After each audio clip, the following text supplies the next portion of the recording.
कार्यक्रम के पुण्यार्जक हैं Shri Om Prakash Jain, Jainco bedsheets private limited, Ahmedabad. नमः सिद्धेभ्यः सर्वमंगल मांगल्यं सर्वकल्याणकारकं प्रधानं सर्वधर्माणां जैनं जयतु शासनं, जैनं जयतु शासनं। पंच परमेष्टि भगवान की आचार्य श्री गुरुवर कुंद कुंद महाराज की, आचार्य श्री गुरुवर विद्यासागर महाराज की। गुरुदेव श्री सुधा सागर महाराज की, समस्त मुनि संघ की। कोई भी कार्य किसी एक कारण से संपादित नहीं होता, अनेक कारण मिलते हैं तब एक कार्य होता है। इसी प्रकार ये जो सृष्टि है इसके लिए भी अनेक होते हैं तब ये सृष्टि चलती है। ऐसा ही अपना जीवन है। जीवन के लिए कोई एक ही कारण नहीं चाहिए, अनेक कारण चाहिए। सुख हो अथवा दुख हो, जन्म हो या मरण हो, गरीबी हो या अमीरी हो, जो कुछ भी सुख दुख हैं इनमें अनेक कारण बनते हैं। जीवन में दुख आता है, दुख का कोई एक प्रकार नहीं है कि एक प्रकार से ही व्यक्ति दुखी हो। मान लीजिए एक ही दुख नहीं है कि भाई रोटी नहीं मिली तो हम भूखे हैं। रोटी मिल जाए और पानी नहीं मिले तो सुखी रहोगे कि दुखी?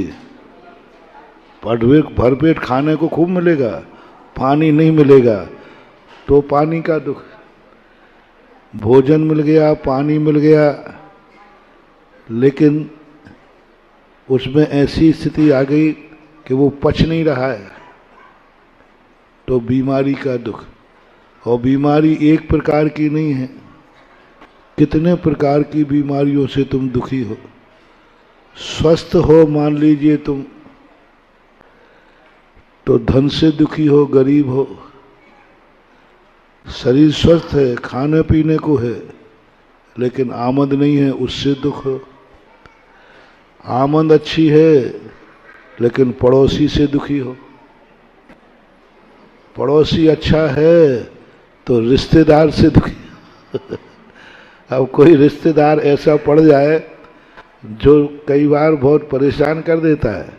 हमें कई लोग हमारे पास आते, महाराज हमारे पास सब कुछ है, शरीर से स्वस्थ हैं, लेकिन अभी क्या करें, एक छोरी की शादी हुई, छोरे की, तो रिश्तेदार ऐसा मिला कि उसने सब नरक कर दिया। सब कुछ है, रिश्तेदार से दुखी हो। रिश्तेदार अच्छे मिल जाएं तो परिवार में कोई व्यक्ति दुखी हो जाए, तुम दुखी नहीं हो। परिवार में कोई दुखी हो जाए तो भी तुम्हें दुखी होना पड़ता है। तुम्हें नींद आ रही है लेकिन परिवार के व्यक्ति को किसी को नींद नहीं आ रही है तो तुम्हें भी उसके साथ जागना पड़ता है। तुम्हें कोई कमी नहीं है। तो कितने प्रकार के दुख हैं। ऐसे ही सुख भी एक प्रकार का नहीं है, अनेक प्रकार के सुख चाहिए। तो सुख के कारण भी एक नहीं है, अनेक कारण। लोग अकेला एक ही धर्म कर ले में तो उन्हें एक प्रकार का सुख मिल जाएगा। मान लीजिए जिनका मन पवित्र है तो उनका कोई बुरा नहीं विचारेगा। आंखें भी पवित्र होना चाहिए, कान भी पवित्र होना चाहिए, क्योंकि दुख तो किसी भी इंद्री से आ गया। अंधा हो गया, लेव साहब दुखी हो गया, बहरा हो गया दुखी हो गया, गूंगा हो गया दुखी हो गया, सब कुछ है लेकिन विकलांग हो गया, दुखी हो गया। सब कुछ है, पैरालिसिस हो गया, लो जिंदगी बेकार हो गई। कितने सुख चाहिए आपको, एक दिन लिस्ट बनाना। कितनी चीजें जब तुम्हें मिल जाती हैं तब कहीं तुम सुख की सांस लेते हो। नहीं तो प्रायः लोग इस संसार में कोई सुखी नजर आते ही नहीं। कोई तन दुखी है, कोई धन दुखी है, कोई मन से दुखी है, कोई ना कोई दुख है। इतने सारे दुखों का अभाव हो तब एक जिंदगी एक दिन को सुखी होती है। कितने कारण करना। ऐसे जीवन के लिए किसी एक तरफ मत ढालो, सब तरफ से तुम्हारे लिए पुण्य कमाना है। परिवार का पालन करने में अलग क्वालिटी का पुण्यबंध होता है, घर गृहस्थी में पुण्यबंध होता है। ऐसा मत मानना कि मंदिर में आने ही से पुण्यबंध होता है। यदि आप ग्रस्त हैं तो गृहस्थी में भी बहुत अच्छा पुण्य आप बंद कर सकते हो। कल परसों जिज्ञासा आई थी कि हम गृहस्थी के कारण धर्म नहीं कर पाते हैं। कोई बात नहीं, गृहस्थी को धर्म बना लो, गृहस्थी के कार्यों में धर्म बना लो, पुण्य ही पुण्य है। कितनी बड़ी बात कही थी। झाड़ू लगाना गृहस्थी का काम है कि धर्म का काम है? बोलो हैं? अब वो झाड़ू तो लगानी ही पड़ेगी कि नहीं लगाओगे?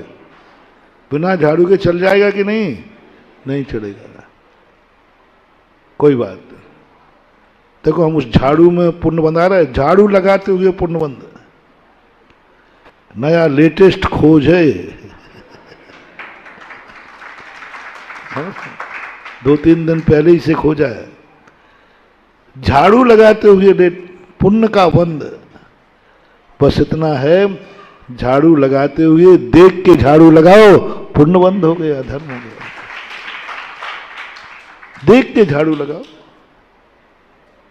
कि यहां कोई जीव जंतु तो नहीं है, उसकी विराधना तो नहीं हो रही। फूल झाड़ू ले लो। कठोर झाड़ू लेंगे तो जीव मर सकता है, इसलिए हम फूल झाड़ू से झाड़ू करेंगे। झाड़ू तो कचरा तो वो भी हटाएगी, लेकिन कचरा के साथ पुण्य का बंध भी होगा, क्योंकि भाव ऐसे। तो गृहस्थी में एक ऐसी क्रियाएं बनाना चाहिए। फिर तुम कहो महाराज गृहस्थी के धर्म से ही काम चल जाएगा क्या? नहीं चलेगा। मंदिर का धर्म चाहिए। मंदिर के धर्म के बिना गृहस्थी का धर्म ताकतवान नहीं हो पाता। गृहस्थी को मजबूत कोई करता है तो मंदिर का धर्म करता है। झाड़ू तो तुम देख के लगाओगे, लेकिन देखने लायक तुम रहोगे कि नहीं, ये ताकत तो मंदिर देगा। ये ताकत तो प्रभु दर्शन देगा। मान लो तुमने कहा महाराज ठीक है, मैं आपने बता दिया मंदिर की कोई जरूरत नहीं, हम घर के सब कार्य जैसा आप कहो वैसा करोगे। बहुत अच्छा, ये मंदिर से हम परेशान भी थे। घर कार्यों में हमें बड़ी रुचि है, तो हम घर के कार्य आप जैसे कहोगे वैसे करोगे। हम देख करके झाड़ू लगाएंगे तो वो तो ठीक हो गया, लेकिन देखने की ताकत घर से नहीं मिलेगी। झाड़ू देख के लगाना, इसकी ताकत तो भगवान के दर्शन से ही मिलेगी।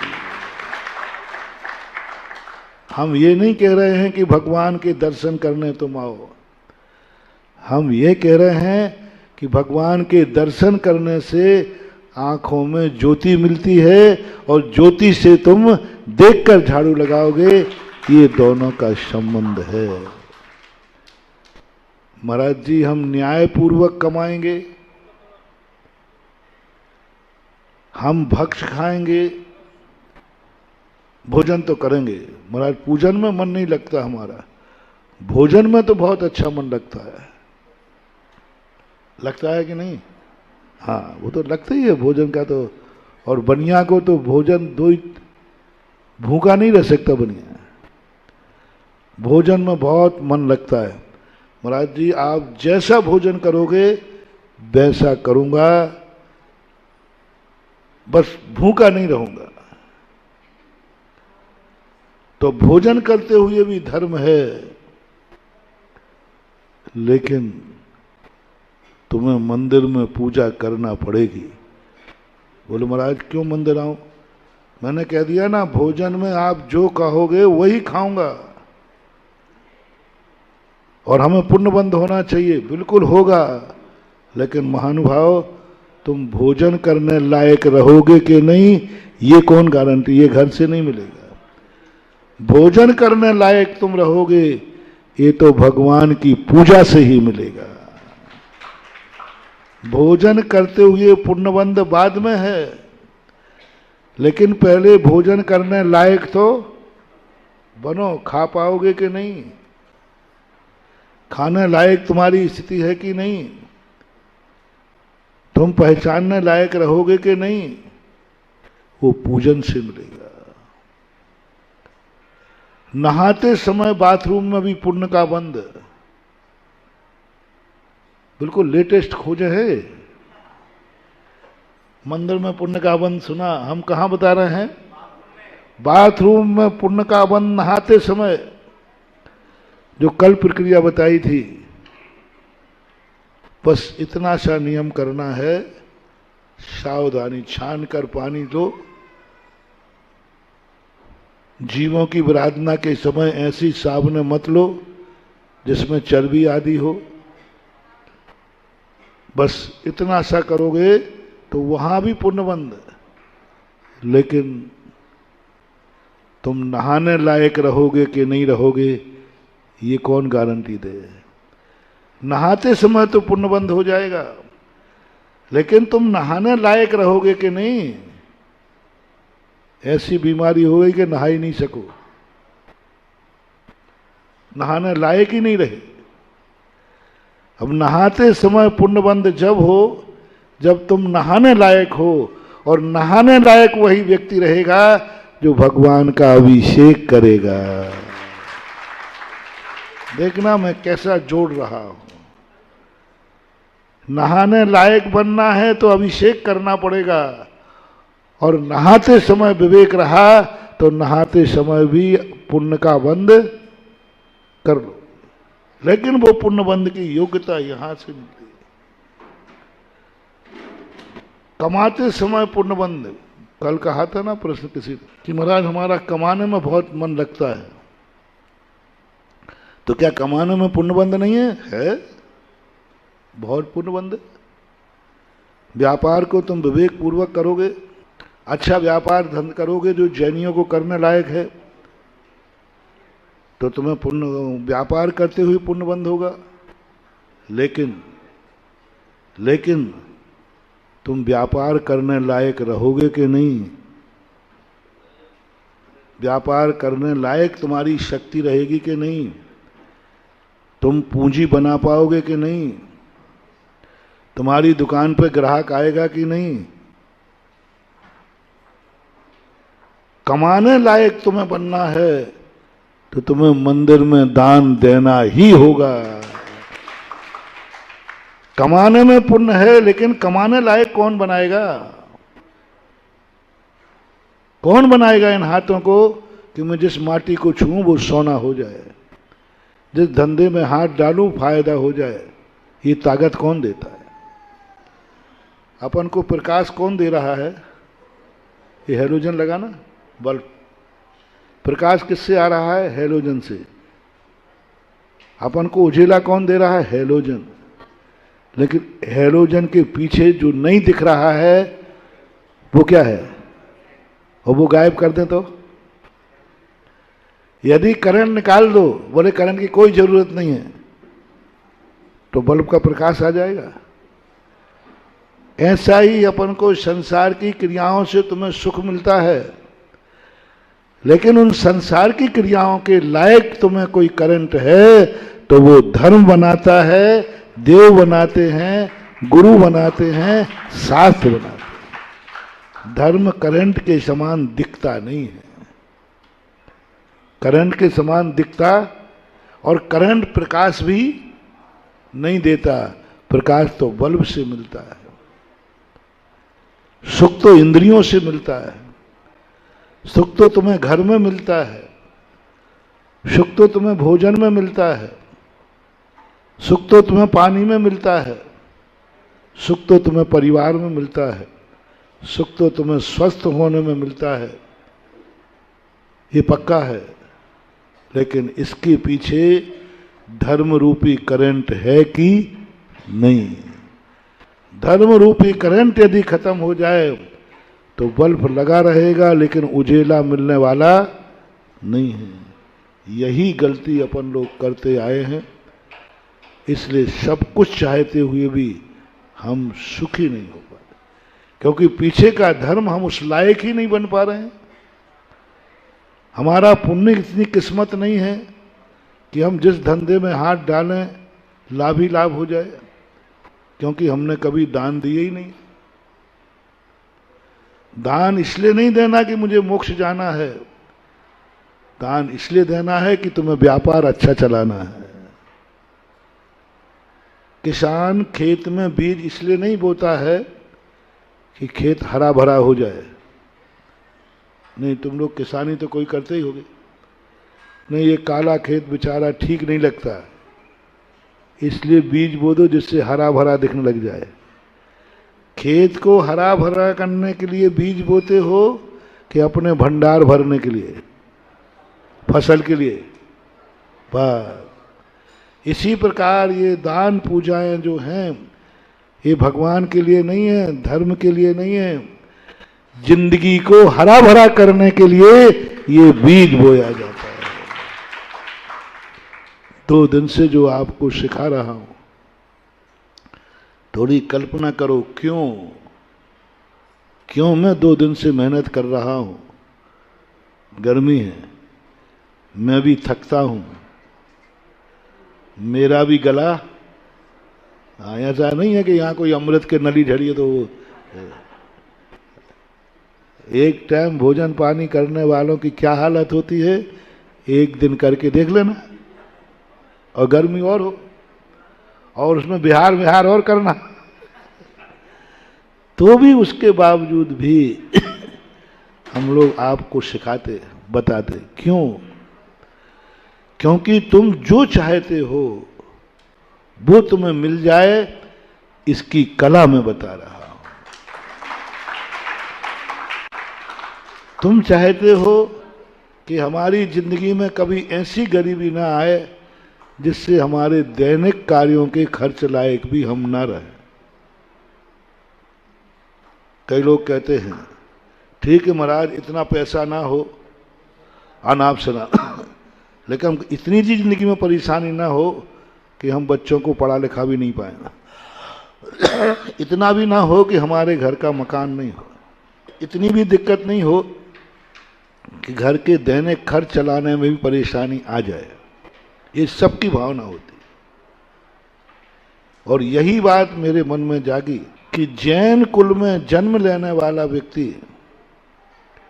अमीर बने या नहीं बने, लेकिन कम से कम उसकी जिंदगी में कभी भिखारी नहीं बनना पड़े और बेलदार नहीं बनना पड़े।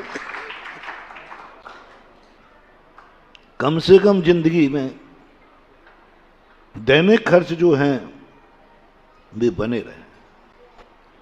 गृहस्थी हो तो मकान हो, गृहस्थ है तो इतनी इज्जत तो होवे उसकी, इतना लायक तो होवे कि बच्चों की योग्यता के अनुसार उनको पढ़ा लिखा सके। बच्चों को पढ़ाने के लिए भी दम नहीं है। ऐसे कितने घर देखे हमने जिनके बच्चे हैं, माँ बाप बहुत अच्छे हैं, बच्चे भी होनहार हैं, लेकिन उनकी अच्छी क्लास पढ़ाने की शक्ति नहीं है। हटा में भी होंगे। जिनके बच्चे बहुत अच्छे हायर एजुकेशन कर सकते हैं, लेकिन वहां के खर्च देख करके वो नहीं कर पाते। मेरा भाव है कि हमारे जैनी के बच्चे, योग्य बच्चे जन्मे तो उन माँ बाप की इतनी समृद्धि हो कि बच्चे की इच्छा अनुसार उनको कम से कम पढ़ा सकें, पैसे के कारण से बच्चे की योग्यता का कुठाराघात न करना पड़े। बेटा हम इतनी ऊंची पढ़ाई नहीं करा पाएंगे। घर में कभी कोई बीमार हो जाए तो इलाज इसलिए नहीं करा पा रहे हो क्योंकि समर्थ नहीं है। बीमारियां ऐसी आ जाती, कई लोग आते, महाराज बीमारी आ गई, तो महाराज कहो महाराज हमारी शक्ति नहीं है, हम मर सकते हैं लेकिन इतनी महंगी दवाई नहीं करा सकते। ऐसे लोग हैं, क्या जिंदगी है इनकी। बीमारी आई तो दवाई कराने का समर्थ नहीं है, बच्चा हुआ तो पढ़ाने का समर्थ नहीं है, घर समाज में रहते हैं इज्जत के साथ जीने का समर्थ नहीं है। ऐसी जिंदगी जीने का कारण खोजो। बस यही कारण के कारण से हम लोगों को कहते हैं कि तुम नियत दान देना सीखो। और पूज्यवर कुंदकुंद भगवान ने, अन्य आचार्यों ने भी षटकर्म के साथ तुम्हें 6 आवश्यक लगाए, 6 आवश्यक लगाए। एक एक कर्म के पाप को क्यों, क्योंकि छठ कर्म तो तुम्हें जरूरी है, लेकिन उसमें बनने वाला मल को धोने के लिए 6 आवश्यक बताए। आप लोग षट कर्म तो करते हो लेकिन षड आवश्यक का पालन नहीं करते। और उसमें भी तुम्हें 2 चीजें जरूर कही उन्होंने। जैसे परीक्षा में होता है ना कि यह क्वेश्चन अनिवार्य है, पहला क्वेश्चन अनिवार्य है। ऐसे ही देखो, ये आज की परंपरा नहीं है। हजारों साल पहले जैनाचार्यों ने कहा गृहस्थों से, तुम जितने धर्म करते हो करो, लेकिन ये 2 धर्म नित्य करना, दान पूजा मुखो सावो धम्मो। निश्चित कर दिया, अनिवार्य है। यदि कोई व्यक्ति परीक्षा में अनिवार्य क्वेश्चन न करे और शेष 5 क्वेश्चन कर दे तो फेल माना जाएगा कि पास है। 5 क्वेश्चन किए उसने, लेकिन जो अनिवार्य था वो नहीं किया, फेल हो गया। और किसी ने अनिवार्य क्वेश्चन किया है और शेष 2 क्वेश्चन और कर दिए, पास हो जाएगा। ऐसा ही तुम कितने धर्म करते हो, लेकिन दान और पूजा मुख्य ये 2 चीजें नहीं करते हो तो तुम फेल हो गृहस्थी में। और अन्य धर्म तुम छोड़ भी देते हो, बड़े बड़े धर्म तुम नहीं कर पाते हो, लेकिन दान और पूजा मुख्यो सावो धम्मो, ये 2 चीजें गृहस्थ के लिए अनिवार्य कर दे। ये 2 चीजें जिसकी जिंदगी में नहीं है वो कितना भी कुछ कर ले वो किसी लायक नहीं बन पाएगा, क्योंकि करंट खत्म हो गया। चक्रवर्ती भी ये 2 चीजें नहीं छोड़ता, और धर्म करे या नहीं करे, लेकिन ये, इसलिए श्रावकों को नियत दान और नियत पूजा 2 नियम लेना है, बाकी और नियम तुम लो या ना लो। नियत दान और नियत पूजा, किस भी परिस्थिति आ जाए इतनी पूजा तो होगी ही होगी। कम से कम प्रभु मैं जीएम लेता हूं, बड़ी पूजाएं करूं या नहीं करूं, कम से कम एक मुट्ठी भर अर्घ तो चढ़ेगा ही चढ़ेगा। नियत पूजा हो गई। जिस दिन अर्घ नहीं चढ़ा पाऊंगा उस दिन भोजन नहीं होगा और धर्म मैं कर नहीं पाऊंगा। एक आवश्यक। दूसरा दान, संकल्प करना चाहिए इतना दान तो मुझे देना ही देना है, बस नियत करो। महाराज जब मौका पड़ेगा तो बोली ले लूंगा, नहीं नहीं, वो अनियत दान है। नियत दान करो, मैं अपनी कमाई का इतना दान तो दूंगा ही दूंगा, कमाई के बाद नहीं। तुम होशियार बनिया हो, महाराज अच्छी कमाई हो गई को दान दूंगा, नहीं। कमाने के पहले करो, व्यापार शुरू करने के पहले करो, सुबह संकल्प करो, आज मैं इतना दान दूंगा ही दूंगा। बाद का दान नहीं, शुरुआत का दान। पहले संकल्प करो, बाद में बचत होगी तो दे देंगे। बचा हुआ दान भिखारी को दिया जाता है। ज्ञानी पुरुष सम्यक दृष्टि कहता क्या बात हो गई, इतना किस्मतहीन थोड़ी हूं। वो सुबह संकल्प कर लेता है कि आज मैं व्यापार पर जा रहा हूं, मैं इतना दान दूंगा। कोई कहेगा अरे भाई अभी कमाई तो हुई नहीं, तूने कैसे कर दिया? बोले मुझे दान पर विश्वास है, मेरे संकल्प पर विश्वास है, मैंने इतना बोल दिया है तो इतना तो आएगा ही आएगा। ये इज्जत भगवान के हाथ में है, पहले ही बोल दिया, अभी कमाई की नहीं। ये कहलाता है दान आवश्यक। इसलिए मैं जगह जगह आप लोगों को, जहां मैं जाता हूं, मेरा एक ही भाव रहता है कि जिस नगर में मैं जाऊं उस नगर के लोग इतने गरीब ना हो जाएं कि उन्हें भिखारी बनना पड़े दूसरों के सामने हाथ पर। क्योंकि मुझे गरीब पसंद नहीं है, मुझे क्या पसंद है? अमीर। और मैं भगवान से कहता हूं, हे भगवान, जो तेरा भक्त है उस भक्त को मैं कभी गरीब नहीं देखना चाहूंगा।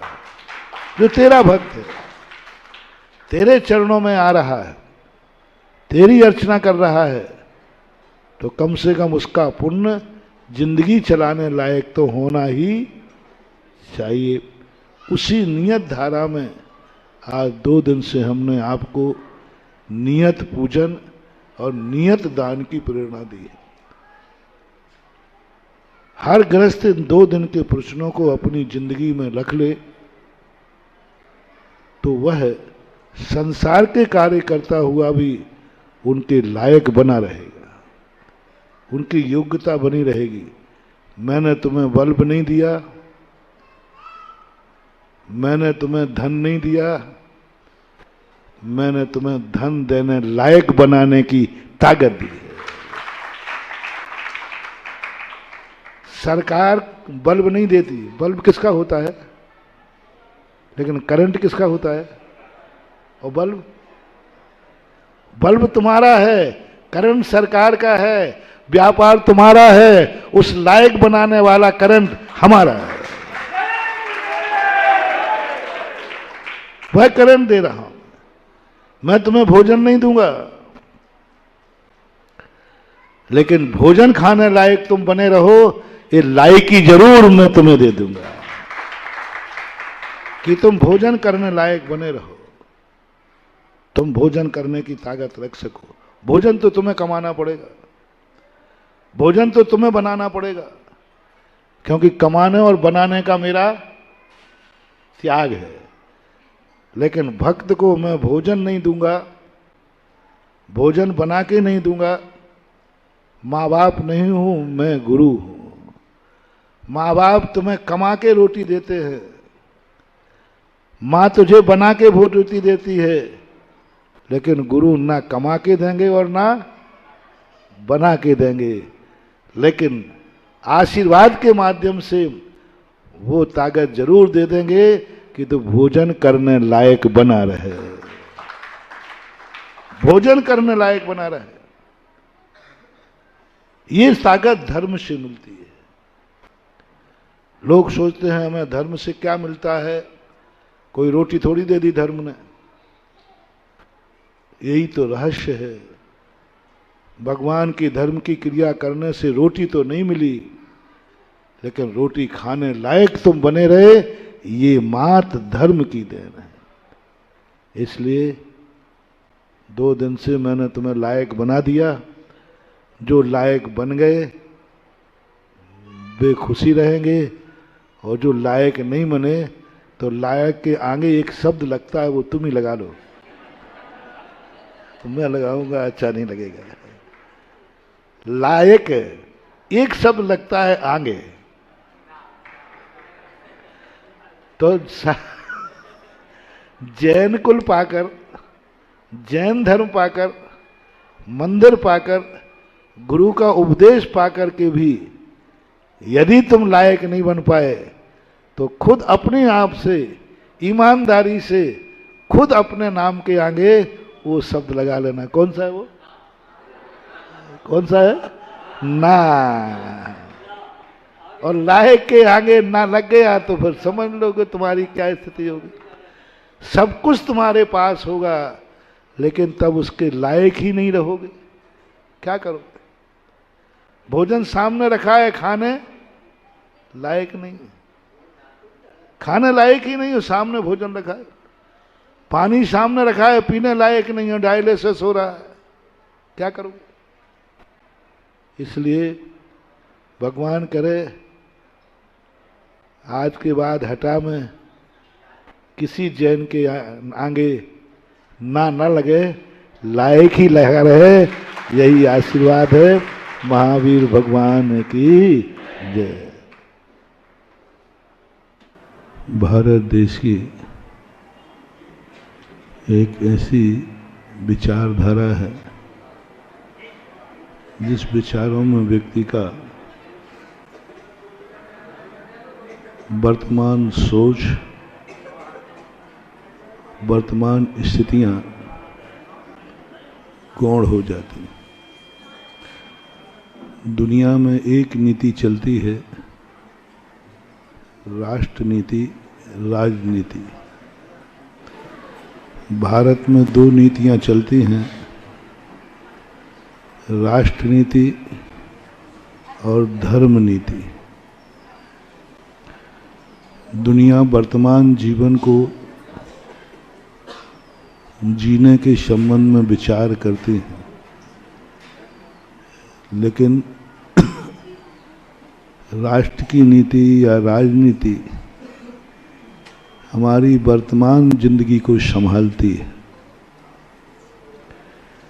लेकिन भारतीय व्यक्ति सारी दुनिया अपनी जिंदगी बहुत छोटी मानती है। सारी दुनिया अपनी जिंदगी बहुत छोटी मानती है। जन्म से मृत्यु तक ही जिंदगी होती है। लेकिन भारत की विचारधारा इतनी बड़ी जिंदगी होती है कि जन्मने के पहले भी जिंदगी थी और मरने के बाद भी जिंदगी रहेगी। विश्व लोग इसमें नहीं मानते। विज्ञान कहता है नहीं, जन्म से मरण तक ही जिंदगी है। लेकिन भारत का सोच है कि नहीं, हम जन्म के पहले भी थे और मरण के बाद भी रहेंगे।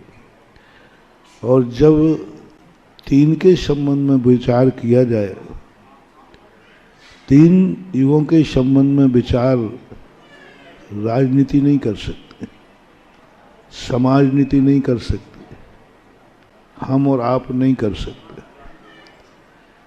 क्योंकि एक जीवन की जिंदगी निकालने में ही लोग कितने परेशान हैं, कितने दुख हैं, कितनी परेशानियां हैं, कितने डर भय है। एक छोटी सी जिंदगी है जन्म से मृत्यु तक की। इस जन्म और मृत्यु के बीच में इस छोटी जिंदगी में कितने आंसू देखते हैं, कितने टेंशन, कितनी विभिन्न प्रकार की घटना दुर्घटनाएं, और 24 घंटे जीने का आनंद कम है, मरने का भय ज्यादा है। हर व्यक्ति के मन में एक संदेह बना रहता है कि आज मैं जिंदा हूं तो कल रह पाऊंगा या नहीं। ये सोच करके उसको भय प्राप्त हो जाता है। घर से बाहर निकलता है, सब डर जाते हैं, क्या पता मेरा व्यक्ति रास्ते में मंजिल पर सकुशल पहुंच पाएगा कि नहीं। बीच बीच में समाचार लेते, कहां तक पहुंचे हो। ये समाचार लेना बता रहा है कि सब परिवार डरा हुआ बैठा है, और वो जा रहा है वो भी डरा हुआ बैठा है, क्योंकि उसके मन में एक भाव है कि मैं कभी भी कोई भी दुर्घटना का शिकार हो सकता। और भी कोई जिंदगी में घटनाएं आती हैं, कोई दूसरा मुझे मार सकता है। कोरोना में तो हर व्यक्ति को वैराग्य हो रहा था। ये कोरोना आया जरूर था, लेकिन अच्छे अच्छे लोगों को वैराग्य हो गया। जो बरसों तक जोड़ के रख रहे थे ना, बीबी सोच रहे थे कोई छू गया तो सब छू मंतर। कोई किसी को छूने को तैयार नहीं था, क्योंकि सबको ये लग रहा था कि कभी भी बहुत वैराग्य हो गया। लोग अपने संपत्तियों परिवार के प्रति बहुत वैराग्य को प्राप्त। हर घर में भगवान का भजन चल रहा था, सब धर्म। कोरोना के समय जितना भगवान के नाम लिया गया, शायद हजारों वर्षों में भी इतना नाम नहीं लिया गया। कोरोना के समय जितनी शांति धारा मैंने कराई, शायद अभी 50 साल में भी नहीं।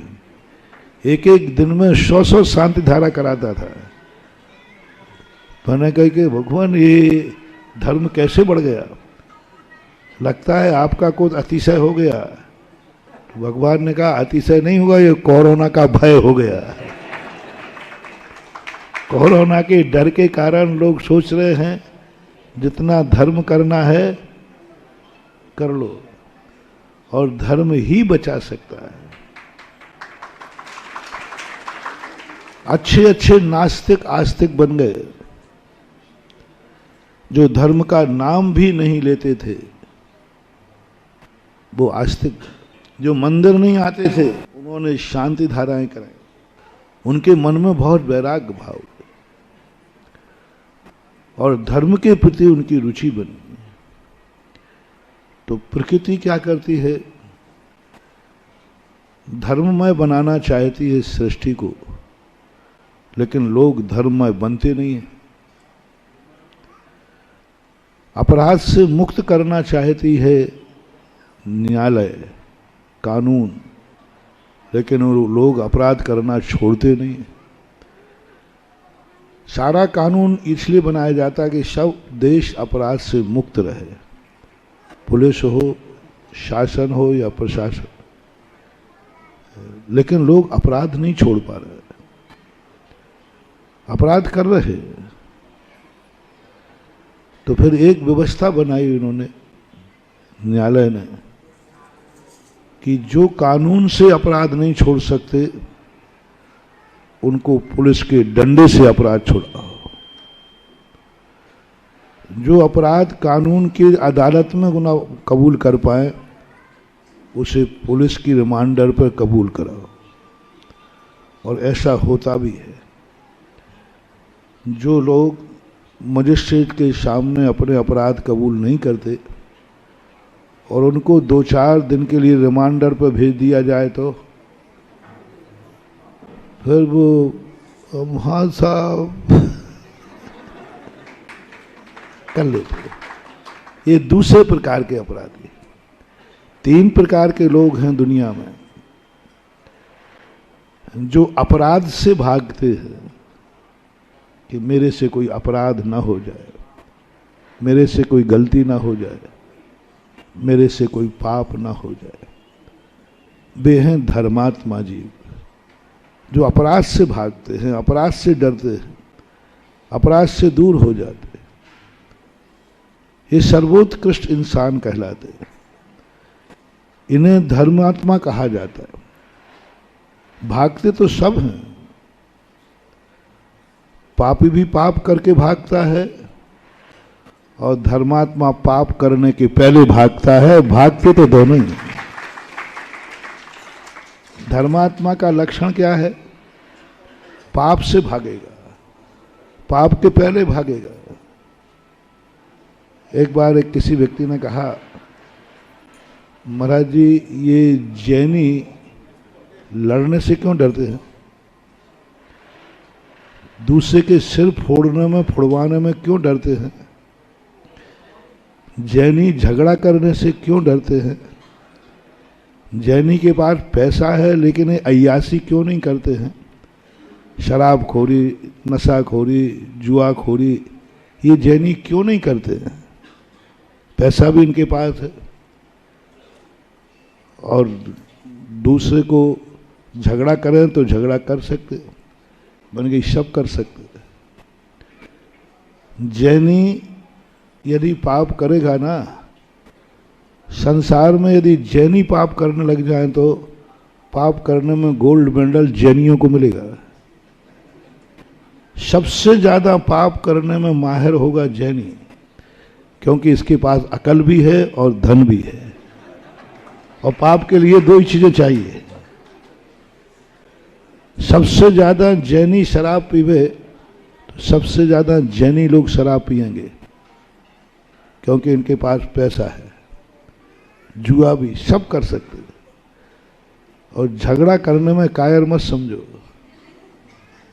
जैनी यदि किसी के पीछे पड़ जाएगा तो वो निपट भी जाएगा और किसी को पता भी नहीं चलेगा,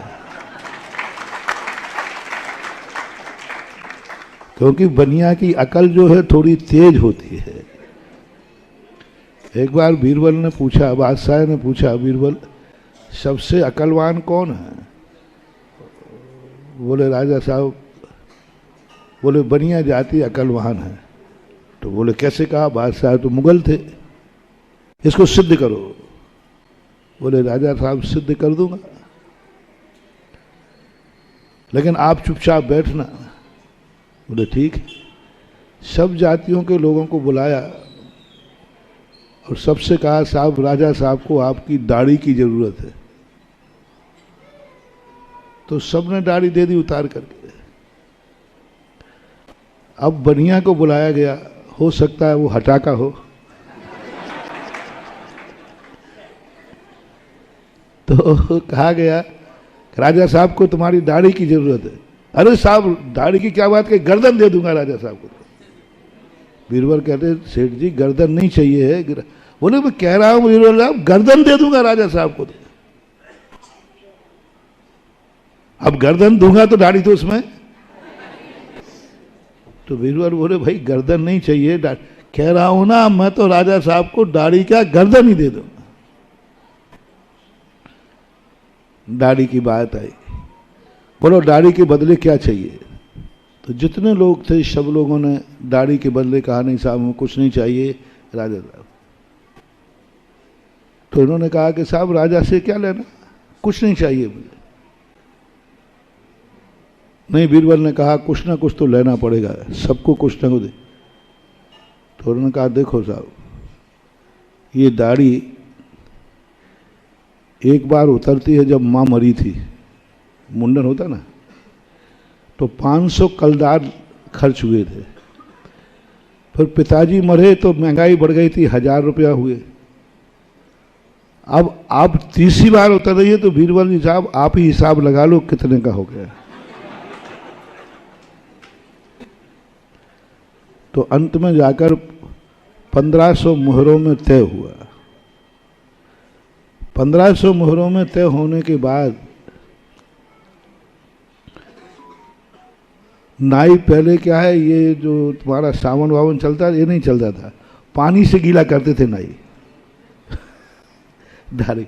तो थोड़ा जोर से लगा दिया उसने हाथ, तो बनिया सेठ ने एक थप्पड़ मारा। बोले मूर्ख, इसे बनिया की दाढ़ी समझ रखा है, ये राजा की दाढ़ी हो गई है, क्योंकि बिक चुकी थी। अब नाई कहता है राजा साहब मर जाऊंगा लेकिन बनिया की दाढ़ी तो नहीं बनाऊंगा। और सेठ कहता है साहब क्या बात है, मैंने तो इतना ही कहा है कि भाई ये राजा साहब की दाढ़ी है तो थोड़ा हाथ धीरे फेर। नाई कहता मैं तो नहीं बनाऊंगा। बस राजा भगा इसको बाहर। झगड़ा मचा दिया यहाँ पर। बीरबल बोले राजा साहब क्या कर दिया, वो 1500 रुपया भी ले गया और दाढ़ी भी ले गया। तो जो महाजन होते हैं, अच्छे लोग होते हैं, लोग समझते हैं इनमें पाप करने की शक्ति नहीं है, कायर समझते हैं। ये उनकी बहुत बड़ी भूल है। यदि महाजन सज्जन धर्मात्मा पाप करने के नीचे उतर जाए तो संसार में उन जैसा पाप कोई कर ही नहीं सकेगा। एक गांव था, मैं पहले कहा बोले महाराज जी सब लोग यहाँ बहुत गरीब हैं, बहुत परेशान हैं। तो मैंने उनकी देखा तो सही में परेशान थे। तो मैंने भगवान से प्रार्थना की, भगवान देखो बेचारे इतने गरीब लोग हैं, इनका अच्छे दिन आ जाएं और बढ़िया अमीर हो जाए, बढ़िया हो जाए, खाते पीते रहें। अब साधु का सोर्स जिस फाइल पे लग जाए तो थोड़ा अच्छा तो। और वो लोग सही में 10-15 साल के अंदर, 15 साल मान लो, वो गांव वाले बहुत अच्छे हो गए। वो काकताली नहीं आया, नहीं तो सारी गरीब मुझे परेशान करो, वो तो यूं कहा। और काकताली नहीं आए थे। कभी कभी क्या है, साधु के मन से अंदर से जो आवाज निकल जाए उसे प्रकृति भी पालन करती है। अंदर से एकदम निकल जाए सहज भाव से, तो मेरे सहज भाव से निकल गया। 15 साल बाद फिर मैं वहां से निकला तो पूरा गांव खाली था, भगवान अकेले थे। मैंने कि मामला क्या है? बोले महाराज सब अमीर हो गए। तो सब भगवान से पूछा। मैंने कि भगवान, मैंने तो गुस्सा आया। मैंने कि भगवान मैंने तो कहा था इस गांव को अमीर बनाना, जरूर इस गांव में इतने भिखारी बन गए होंगे, बेचारे भीख मांगने गए होंगे दूसरे गांव में। तो भगवान कहते ऐसा उल्टा मत सोच, तेरी बदौलत है कि ये गांव खाली हो गया। मैंने कि भगवान मैंने क्या किया? बोले तूने इनको अमीर बनाया, अमीर बने और गए शहर में, गांव खाली हो गया। भगवान कहते और बना ले अमीर। अब देख ले मैं ही अकेला बचा हूं और तू आया है तो देख ले कितने लोग हैं। मैंने कहा ये तो भगवान गलती हो गई। बोले मेरे से ज्यादा अकल क्यों लगाता है तुम? हम इनको गरीब बना के रखे थे जिससे टिके रहे। बोलो अच्छा, अमीर बनते ही लोग कहाँ को भागते हैं? शहर को भागते। फिर मैं अब गांव में जाता हूं तो मैं बिल्कुल नहीं बोलता, बने भगवान जरा चल रहा है चलाओ। कम से कम गांव भरा पूरा तो, मंदिर की पूजा तो। अब ये डर लगता है मुझे आपसे डर लगता है कि आपको सुखी किया तो आप अच्छे दिन किसी गार्डन में, हिल स्टेशन में मिलोगे क्योंकि आप सुखी हैं। डर लगता है अमीर बनने के बाद तुम मंदिर भी आओगे कि नहीं आओगे। डर लगता है कि तुम्हारा ऊंचाइयां बढ़ी, तुम शायद मुझे भी पहचानने से, अरे मुझे तो छोड़ो, थोड़ी ऊंचाई मिल जाए तो शायद बाप को भी भूल जाओ। होता है कि नहीं बोलो? होता है। कितने माँ बाप बच्चों को पढ़ाते लिखाते, बड़े होने के बाद माँ बाप अकेले रह जाते हैं और बच्चे अपनी बीवी को लेके भूल जाओ। यही तुम्हारे विनाश का कारण है। तुम एक वचन दे दो कि महाराज आप आशीर्वाद दो, हम जितने बड़े होते जाएंगे, जितने अमीर होते जाएंगे, जितने सुखी होते जाएंगे, उतने हम अच्छे इंसान होते जाएंगे, धर्मात्मा होते जाएंगे। तो फिर मैं कुछ सोचूंगा,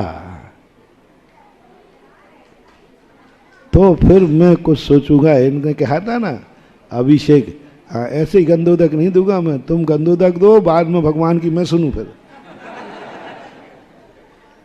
तुम्हें फिर उसके लिए सोचना पड़ेगा कि नहीं, आप मुझे सुखी करो, मैं वायदा करता हूं जितना सुखी रहूंगा उतना ही मैं धर्म की शरण में रहूंगा।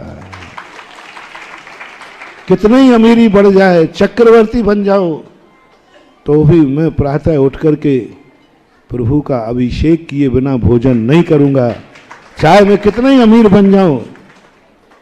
ये आश्वासन दो, तो फिर अमीर बनने का मंत्र खोजूं, हटा में है, खोलो। पहले शर्त यही है कि जितने सुखी बनोगे उतने ही तुम धर्म के निकट रहोगे। जितने तुम बड़े होते जाओगे, पापी नहीं, क्या होते जाओगे? धर्मात्मा होते जाओगे। जितना तुम्हारे मन में कभी सुख की दिन आए, उस दिन तुम धर्मात्मा होते जाओगे। ये परिणाम जब मिल जाता है तो फिर मन करता है कि नहीं भगवान, करो इनको सुखी, ये कभी तेरा दरवाजा नहीं छोड़ेंगे। ये हटा वाले वो नहीं हैं, ये मजदूर नहीं हैं, मजबूर नहीं हैं कि मां दुख के दिनों में ही भगवान के पास आते हैं, दुख में भी आते हैं और सुख में भी आते हैं। मैं दुख के लिए मना नहीं कर रहा हूं, कहां जाओगे? जाओगे तो यही, दुख में भी आओ, लेकिन पहले सुख में आओ। तो यदि जो मंत्र में दूं, कल तुम्हें गंधोदक के आशीर्वाद देने की बात कही, चाहते हो तो 2 शर्त हैं। पहली शर्त है, कितने मंदिर हैं? 4। चारों मंदिर वाले लोग कल घर से धोती दुपट्टा पहन करके, सबसे बड़ा स्थान यही है जहाँ सब लोग बैठ जाए, यही आ जाए।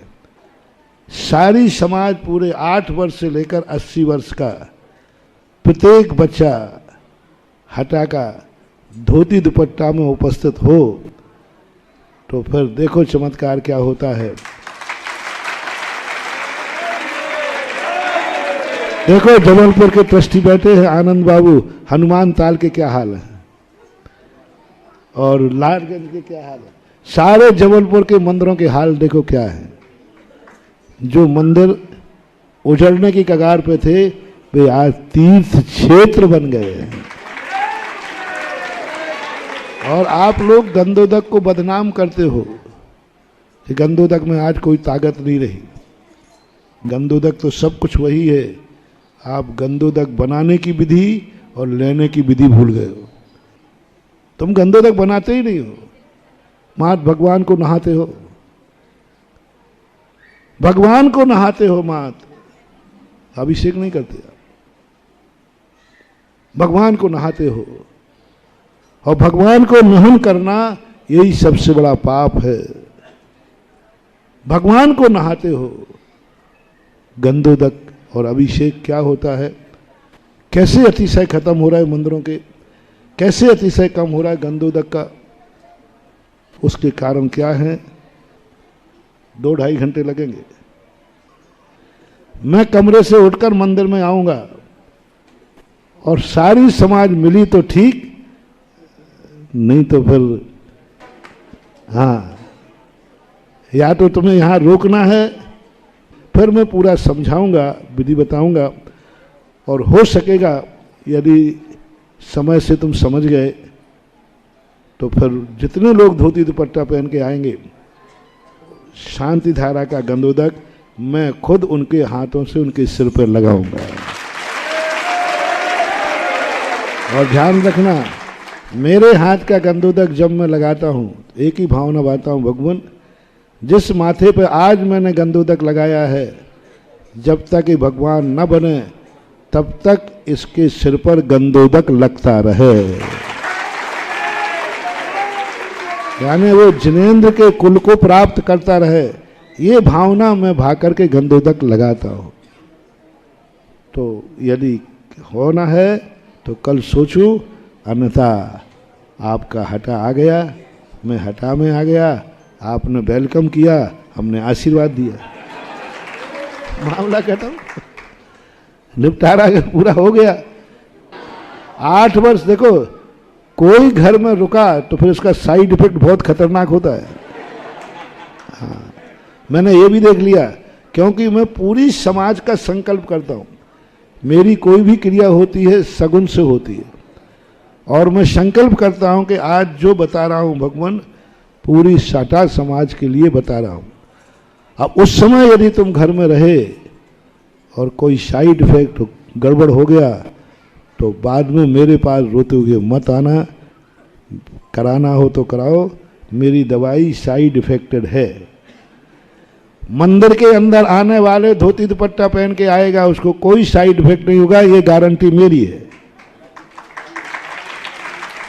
और तुम घर बैठे रह गए और उस समय तुम दुनिया भर के कार्य कर रहे हो, तो फिर ये मेरा अतिशय है कि वो उसको फिर वो जाने, उसका काम जाने, मेरे से बाद में मत बोलना, क्योंकि ऐसा एक दो बार हो चुका है। इसलिए आपकी क्या सहमति है? अपना खुद का धोती दुपट्टा पहन करके 8 साल से लेकर 80 वर्ष के मंदिर में उपस्थित हो सके हो तो फिर मैं गंदोदक देने के लिए रात भर में हाथ को तैयार करूं। रेकी देना पड़ती है हाथ को, ऐसे ही नहीं हाथ उठा देता हूं। कितने प्रकार के आशीर्वाद देना पड़ते साधु को, बोलो। उस प्रकार की हाथ को रेकी देना पड़ती है कि हे हाथ, आज इस भावना के साथ मेरा आशीर्वाद उठेगा। आज ये कार्य सबल पंचकल्याण करना पंचकल्याण का होता है, किसी का दुख दूर करना है तो दुख दूर का होता है। रेकी देना पड़ती हाथ को, और वो हाथ को जो रेकी दी जाती है और रेकी से भरा हुआ हाथ उठना है, तो फिर आप लोग सोच लो, आज का समय तो पूरा हो गया।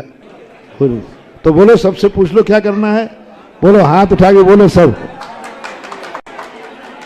बाहर के लोग नहीं, हटा के लोग। महिलाओं की कोई जरूरत नहीं, तुम्हारी मदद पड़े तो। पुरुष बार एक बार और हाथ उठाना।